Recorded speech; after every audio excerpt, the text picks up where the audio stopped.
Deməli, bizim Peyğəmbərimiz sallallahu aleyhi və səlləm bütün bəşəriyyətə gəlmiş ən xeyirli insandır, qardaş. İslam dininin Peyğəmbəri ən şərəfli insandır, bəşəriyyətin seyyididir. Vallahi bu bizim üçün fəxr olaraq yetər.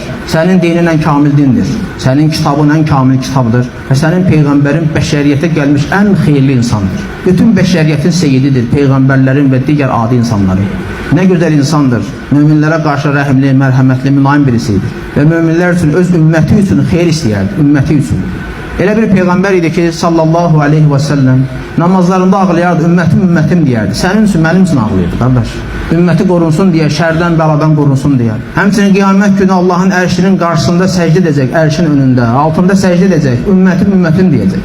Sənin üçün, mənim üçün deyəcək. Bütün Peyğəmbərlər, onların icabət olunan bir duası var idi, müstəcəb duası. Bir hamısı elədi o duanı. Mən saxladım qiyamət günü ümmətim üçün şəfaət olsun deyə. Gör, necə rəhimli, mərhəmət, necə mülayim bir Peyğəmbərdir.